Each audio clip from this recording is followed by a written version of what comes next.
ஆதியாகமம் 49வது அதிகாரம் 25, 26. உன் தகப்பனுடைய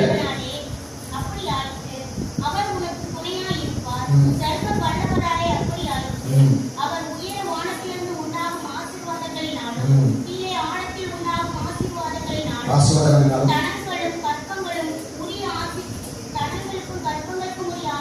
உரிய ஆசீர்வாதங்களினாலும் உன்னை ஆசீர்வதிப்பார்.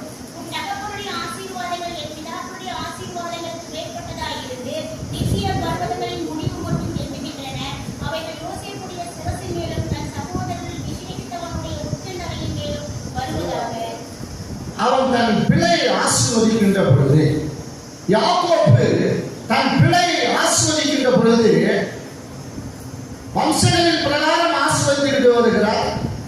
யோசேப்பிடம் வரும்பொழுது சொல்லுகிறார், யோசேப்பே அப்பா சொல்றார், யோசேப்பை அவர் சொல்றாரு, அவைகள் யோசேப்புடைய சிரசின் மேலும் தன் சகோதரனின் விசேஷத்தினுடைய உச்சந்தலின் மேல் வருவதாக அப்படின்றான்.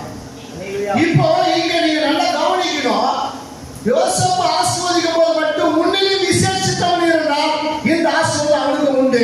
ஆனா உன்னிலும் விசேஷத்தை ஒருவனும் இல்லை என்று சொல்லிட்டான். அங்கே ஆசீர்வதிக்கிறத நாம் பார்க்கிறோம். இங்க உங்களின் விசேஷத்தவனா இருந்தா இந்த ஆசீர்வாதம் உங்களுக்கு உண்டு. இல்ல அந்த விசேஷத்தா நீங்கள் இல்லாத பட்சத்துல இந்த ஆசீர்வாதத்தை நீங்கள் பெற முடியாது. எதற்கு விசேஷமானவர்களா? கர்த்தருக்கு விசேஷமானவர்களா?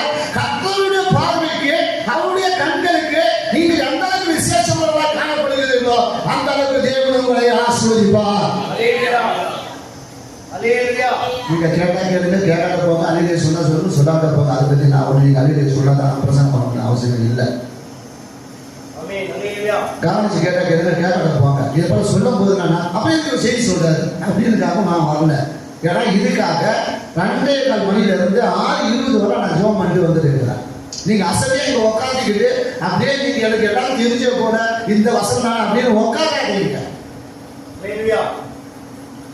இந்த ஆசீர்வாதம் இந்த வேத புஸ்தகத்துல பழைய ஏற்பாட்டுல 156 இடங்களில ஆசீர்வாதம் என்று சொல்லி இருக்கிறது. அதே புதிய ஏற்பாட்டுல 42 இடங்கள் இருக்கிறது. இப்ப புதிய ஏற்பாட்டு ஆசீர்வாதங்கள் வேற, பழைய ஏற்பாட்டுடைய ஆசீர்வாதங்கள் வேற.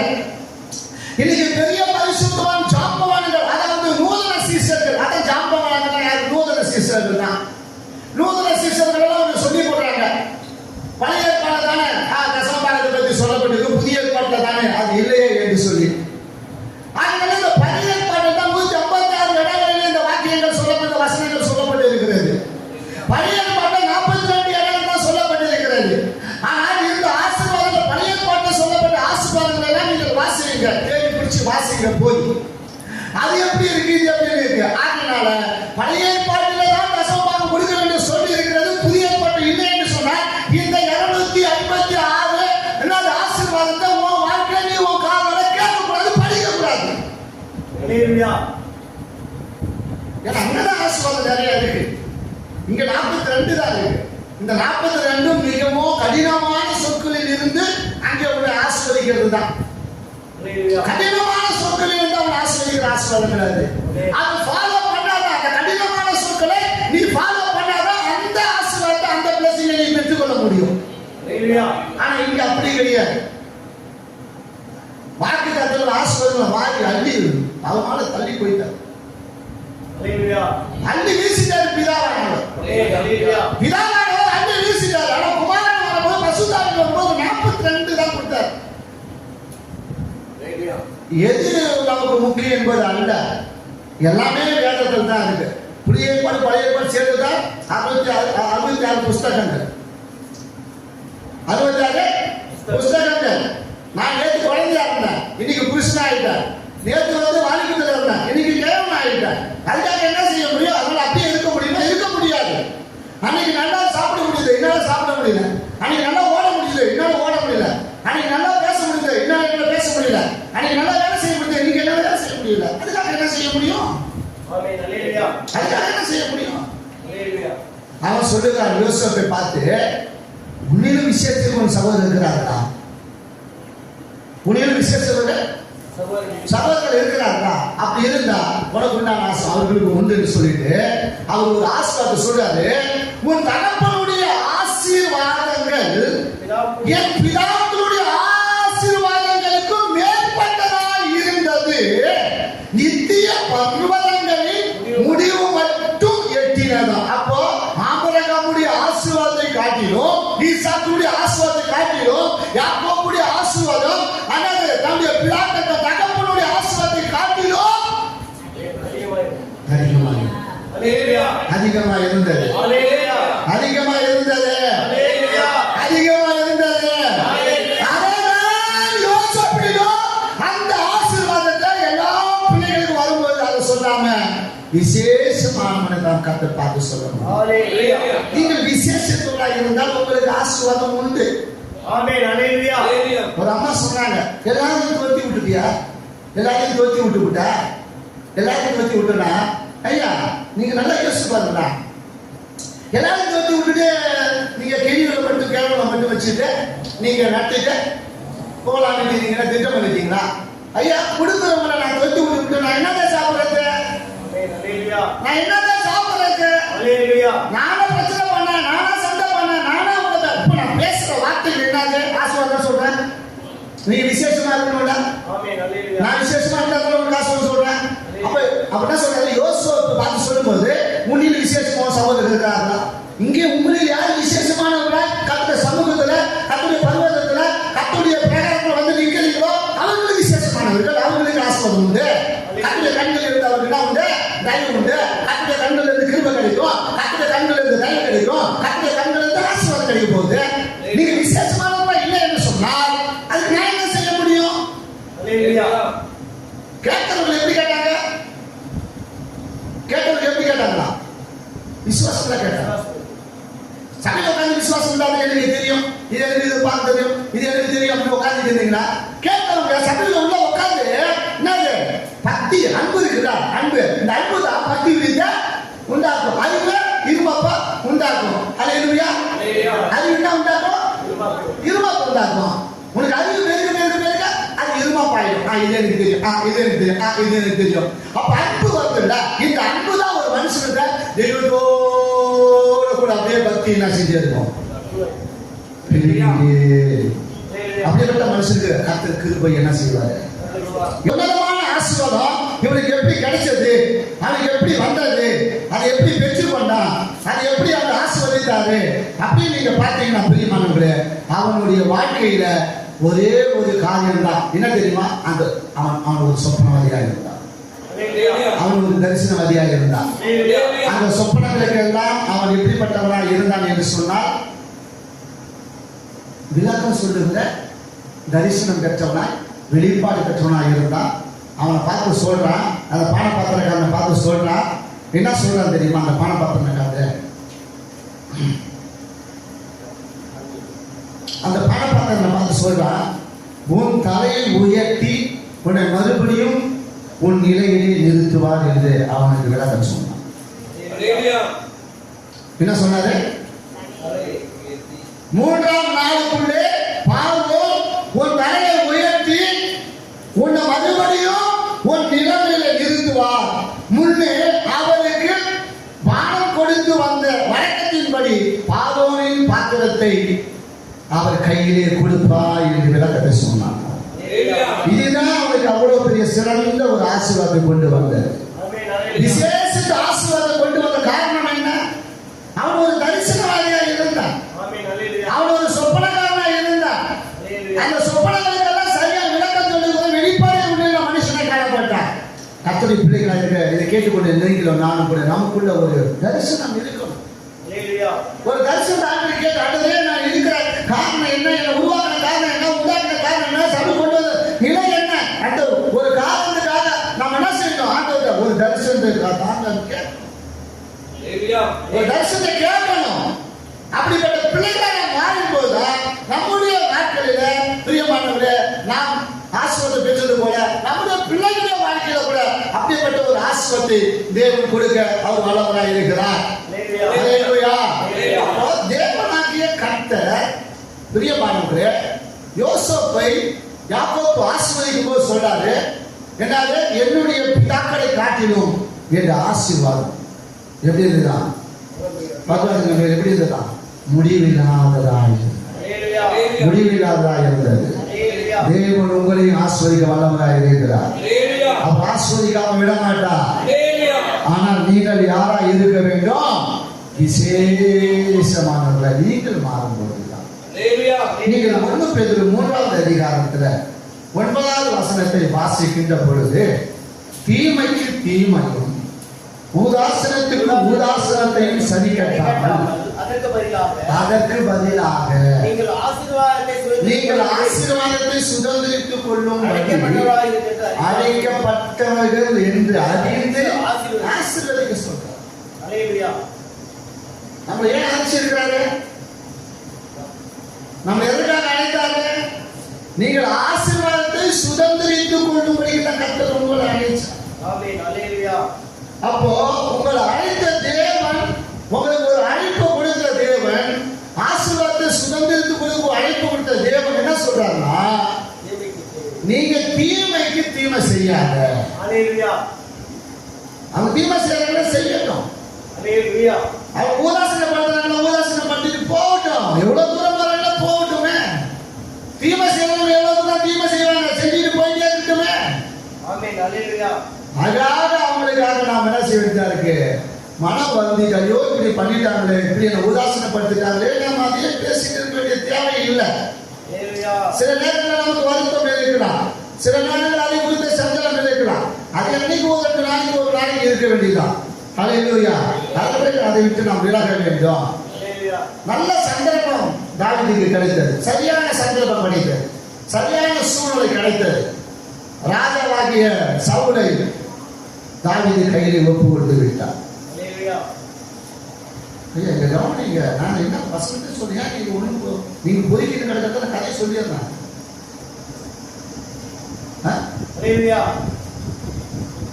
அந்த கதை வேணும், வீட்டில் போய் தேடுங்க, போய் அங்க போய் தேடி பாருங்க. சரியான சூழ்நிலை ஏற்பட்டது, சரியான சந்தர்ப்பம், அவர்கள் எல்லாம் அனுகூலமா இருந்தது. இருந்த போதிலும் கூட பிரியமானவர்களே, கூட அந்த சொல்றாங்க, ராஜாவே சரியான சூழ்நிலை சவுலை சாவடிச்சு கையில் ஒப்பு கொடுத்துட்டாரு அப்படின்னு தாவீது சொல்றாரு. அப்ப தீமை தீமை அவர் தீமை செஞ்சா செஞ்சுட்டே இருந்தா போடும். அவர் நம்மளுக்கு தோற்றம் போட்டீங்க இருந்தா போட்டு விடு. அவர் அபிஷேகம் பண்ணப்பட்ட மனுஷன். அவரை நாம கையை வைக்கிறதுக்கு நமக்கு என்ன அதிகாரம் இல்ல, அதிகாரம் இல்ல. அவன் சொல்றான், அப்பா என் மகனே தாவீதே, இது யாருடைய குரல்? இது யாருடைய குரல் அப்படின்னு அழகா சொல்றான். சொல்லிட்டு உனக்கு சந்தர்ப்ப சூழ்நிலை கிடைக்கும், என்னை சாகடிக்காம விட்டு விட்டியாப்பா. சரியான சூழ்நிலை வந்ததுப்பா. இப்ப கூட நான் உங்களுக்கு என்ன செஞ்சேன்? தீமை தான் செஞ்சேன். ஆனா நீ எனக்கு என்ன செஞ்ச? நன்மையானவா செஞ்ச. உன்னுடைய சொல்றாரு, உன்னுடைய ராஜபாதம் விஸ்தாரப்படுத்தும் என்று சொல்லி நிலைப்படுத்தப்படும் சொல்லிட்டு போயிட்டான். நிலைப்படுத்தப்படும், நிலைப்படுத்தப்படும், அவன் சொல்லிட்டு போயிட்டான். அவனுக்கு வாய்ப்பு கிடைச்சது. நாள்ல போனான் பெரியமன். அடுத்த வாசல் பார்த்தீங்கன்னா அவன் நிலை மிக மோசமாக இருந்தது. வேறு ஒருவன் வந்து அவன் புத்தி சாப்பிட்டு போயிட்டான். அபிஷேகம் பண்ணப்பட்டவன கையில் வைக்க, அபிஷேகம் பண்ணப்பட்டவன தவறா பேச, அபிஷேகம் பண்ணப்பட்டவன ஈனமா பேச, அபிஷேகம் பண்ணப்பட்டவன தூசித்துக்கிட்டு, அவனை வந்து அவன் தீமை செஞ்சுக்கிட்டு, உதாசனப்படுத்திக்கிட்டு, அவன் குறை சொல்லிக்கிட்டு ஊர் சுத்தி திரியுற எனக்கு ஒன்றும் வரப்போறது கிடையாது.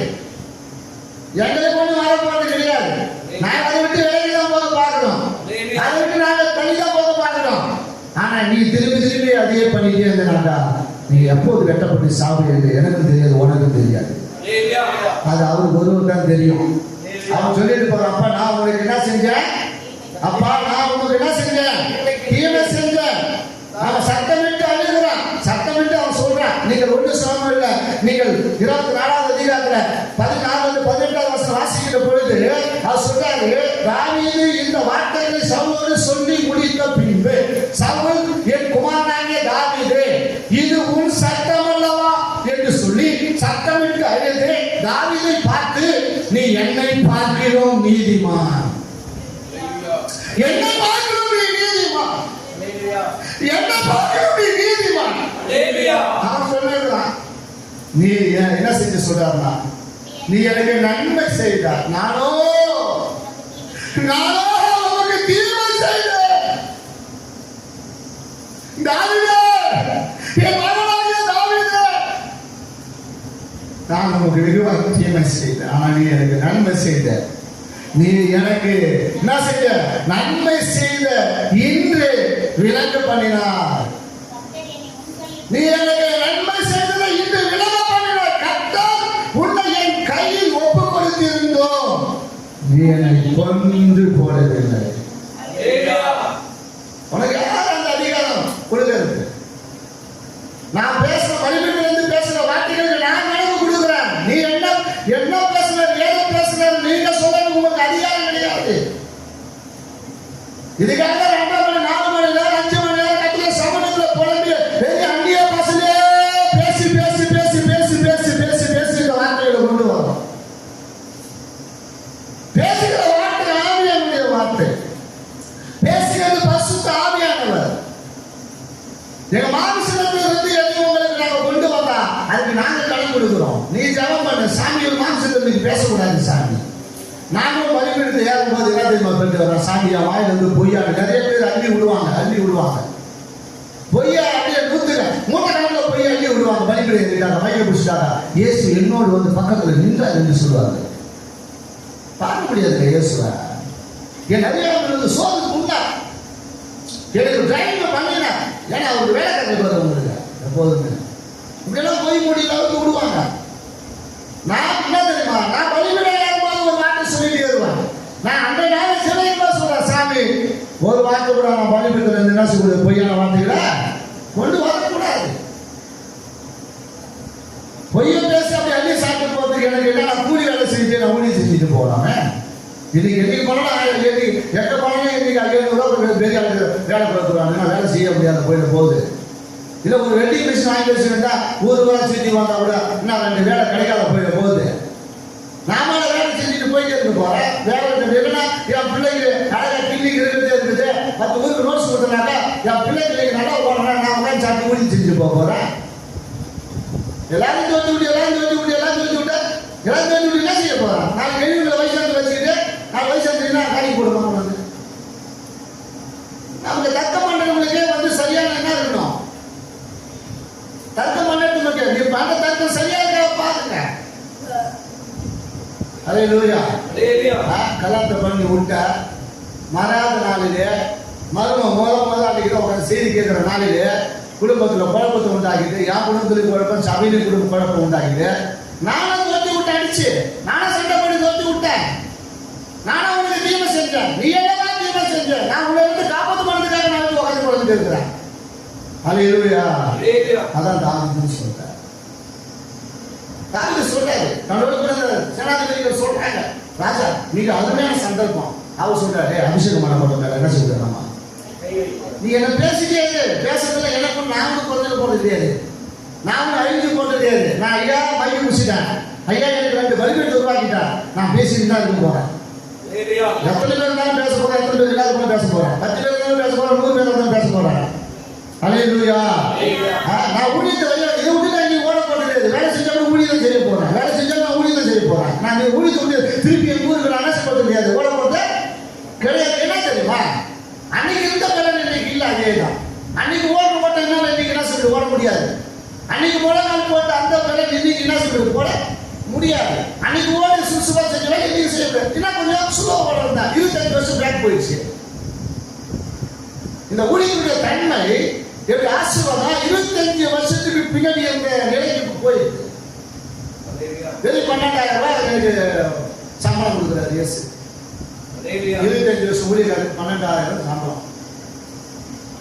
இந்த 12,000 வச்சுட்டு நான் இருக்கிற கடத்தை கட்ட முடியுமா, லோடு வாங்க முடியுமா, பிள்ளைங்களுக்கு கடத்தை வாங்கி தான் கல்யாணம் பண்ணேன். கடத்தை வாங்கி தான் பண்ணேன். யாரும் விசுவாசிகள் யாருமா அள்ளி கொடுத்து யாரும் ஒன்றா செய்யல. யாரும் அள்ளி கொடுத்து ஐயா பாச கஷ்டப்படுறாரு, இந்த ஆள் 50,000 இருந்தா ஐயா வச்சுக்கிங்கயா, இதை உங்களுக்கு என்ன காலியா கொடுக்குறேன், நான் வச்சுக்கிங்க, வெகுமதியா கொடுக்குறேயா, வச்சுக்கிங்கயா. நானும் கொடுக்கல, கடன் தான் வாங்கினேன். கடன் வாங்கி தான் 2 பிள்ளைகளும் கல்யாணம் பண்ணேன். அல்லேலூயா. என் பிள்ளைங்களுக்காக நான் கூடாதா? இத்தனை வருஷம் நான் ஊழியம் செய்யறேன், இன்னும் நான் புருஷன் தேவையான கம்மி பண்ண மாட்டேமா? சொல்லுங்க சொல்லுங்க. எத்தனையோ ஊழியக்காரனா 10 வருஷம் ஊழியம் செய்யறவங்க காரில் போறோம், 10 வருஷம் ஊழியம் மங்களாவில் இருக்கிறேன். நாங்களாம் குடிச்சிட்டு இருந்தே போகக்கூடாது இருந்தோம். இன்னைக்கு ஊழியம் வாங்கினா நல்லா ஆனாது 20,000 10,000 5,000 4,000 வாடகையில் என்ன செய்யணும்? அழகான ஜமீன்தார் போல வாடகையில் வந்துக்கிட்டு வராங்க. உடனே சாமத்தில் அவங்களே கட்டி கொடுக்குறாங்க. அவங்க நல்லா அப்படியே போயிடுறாங்க. அவங்களுக்கு கஷ்டம் தெரியல. நாங்களாம் சிரமத்தில் இருந்து கஷ்டத்தில் இருந்து பசி பட்டினி முள்ளுலையும் வேலிலையும் எங்கள் படுக்கையெல்லாம் முள்ளு அந்த சுற்றி பரலை கட்டிக்கிட்டு படுத்துக்கிட்டு இப்படி பாம்பு பள்ளி குரங்கு இப்படி இந்த மத்தியில் ஊழியர் செஞ்சு வந்துருக்காங்க. நாங்கள் அந்த சொல்ற ராஜுக்கு தெரியும். நான் சுற்றி ஆடு வச்சுருந்தேன், எனக்கு தெரியுங்க வழி. நான் சொல்றேன் சார், நான் என்ன பண்ணேன்? ஆடு சுற்றி வரணும்பா, ஆடு சுற்றி காரணம் எனக்கு ஒரு அபிஷேகத்தை கொடுத்து வச்சுக்கிறேன். எனக்கு அந்த வழி தெரியும்பா. அவரு ஒரு ராஜாப்பா. விட்டுருப்போம். ஒரு ஊழியக்காரன் மதிப்பை கொடுங்க. ஒரு ஊழியக்காரன் எண்ணில் பார்த்து பேசுங்க. இன்னைக்கு நீங்க பேசுறதுனால பேசுங்க. எனக்கும் நான் இதோங்க நீங்க பேசுறதுனால நான் ஒன்றும் சிறுமியாக போகிறது கிடையாது. நீங்க பேசுறதுனால ஒன்றும் இல்லாத போகிறது கிடையாது. அல்லேலூயா சொல்லுவோமா? அல்லேலூயா. நீங்கள் நல்லா ஒன்று கற்றுக்கொள்ளுங்க. தீமை செஞ்ச தீமை செய்யாது. ஊதாசனப்பட்டது உங்களை அழைக்க எதுக்கு அழைச்சாரு? ஆசீர்வாதம் நீ சுதந்திரித்துக் கொள்வதற்கு தான் அழைச்சாரு. அதனால நீ அவங்க என்ன செய்ய? ஆசீர்வாதிங்க. அப்பதான் உனக்கு ஆசீர்வாதம். நீ ஒருத்தர் ஆசீர்வதித்தா கர்த்தர் ஒன்று ஆசீர்வதிப்பார். நீங்கள் எபிரேயர் 6ஆம் அதிகாரத்தில் 11 15 வசனம் வாசிக்கும் பொழுது கடின வாசித்து போவாதீங்க. 11வது வசனம் 5வது வசனம் வாசிக்கும் போது ஏன் உங்களுக்கு எனக்கும் விசுவாசத்தினாலே ஒரு வாக்கு தத்தங்களை கொடுத்திருக்கிறார் தேவன். நீங்கள் அசதியாக இராமல் வாக்கு தத்தமான ஆசீர்வாதங்களை விசுவாசத்தினாலும் நீடிய பொறுமையினாலும் சுதந்திரித்துக் கொள்ளுகிறவர்களை பின்பற்றுகிறவர்களாக இருந்து அந்தபடியே அவன் பொறுமையாய் காத்திருந்து வாக்கு தத்தம் பண்ணப்பட்டதை பேச்சான். யாரு?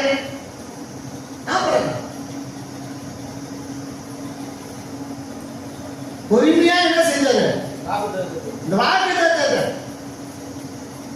6 11 15 வருஷம்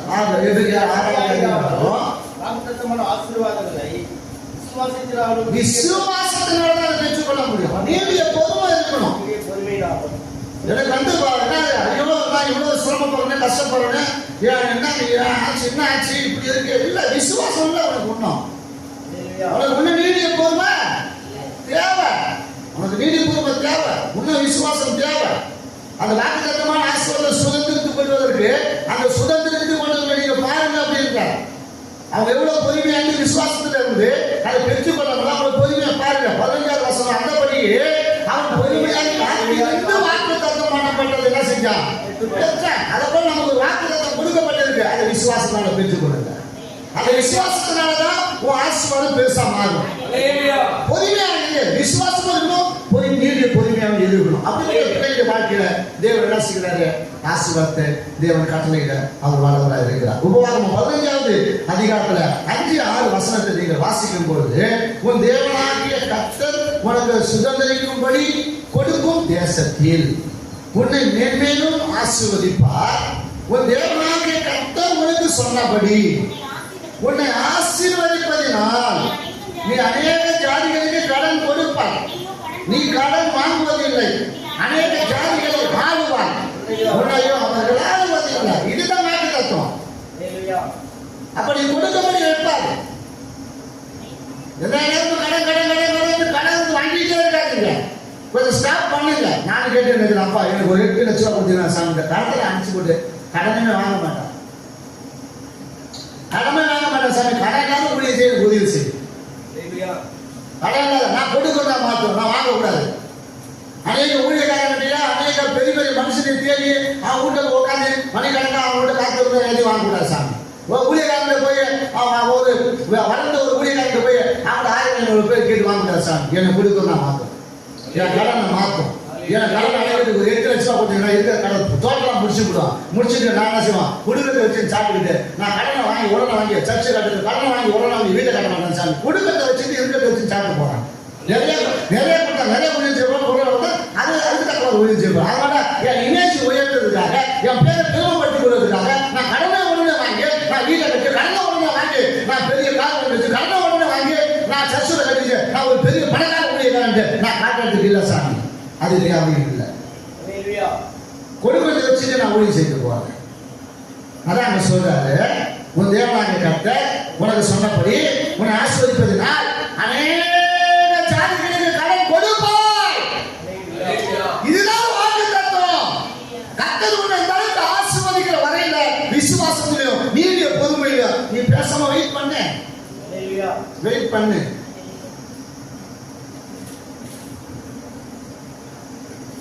ஆசீர்வாதம் சொல்றேன், கடுமையா தான் சொல்றேன். ஆசீர்வாதம் சொல்றேன், நான் கடுமையா எதுவும் பேசுறேன்ல. அப்ப நீ வெயிட் பண்ணு, உனக்கு விசுவாசம் வரட்டும். அந்த வாக்குத்தத்தமான ஆசீர்வாதத்தை, அந்த வாக்குத்தத்தத்தை பெற்றுக் கொண்டு இருக்கிறாங்கல்ல, நம்ம இன்னொரு பெற்றுக்கொண்டாங்க. அவங்க எப்படி பெற்றாங்க அவங்கள பாருங்க, அந்த நடிச்சுட பாருங்க, அதை பின்பற்றுங்க. அது உங்களுக்கு உண்டாயிருக்கும் தான் வேதம் சொல்லப்பட்டிருக்கிறது. ஆகையால பிரியமானவர்களே, யாக்கோபு தன்னுடைய மகனாகிய யோசேப்பை ஆசீர்வதிக்கும் பொழுது உன்னிலும் உன் சகோதரர்கள் விசேஷமாக இருந்தால் அவர்களுக்கு இந்த ஆசீர்வாதம் உண்டு. யாருடைய ஆசீர்வாதம்? என்னுடைய ஆசீர்வாதம். அப்ப என் ஆசீர்வாதம் என்ன? உன் தகப்பனுடைய ஆசீர்வாதங்கள் உன் பிதாவுடைய ஆசீர்வாதங்களுக்கு மேற்பட்டதாய் இருந்தது. நித்திய பர்வதங்கள் முடிவு மட்டும் எட்டியது. இந்த ஆசீர்வாதம் உனக்கு உண்டாவதாக. ஒருவேளை உன் சகோதரர்கள் இப்படிப்பட்ட விசேஷம் இருந்தாலும் அவங்களுக்கு அது உண்டாயிடும் அப்படின்னு சொல்லி கொடுத்தாரு. ஹல்லேலூயா. நீங்கள் விசேஷமானவர்களாக இருந்தால் உங்களுக்கு அந்த ஆசீர்வாதம்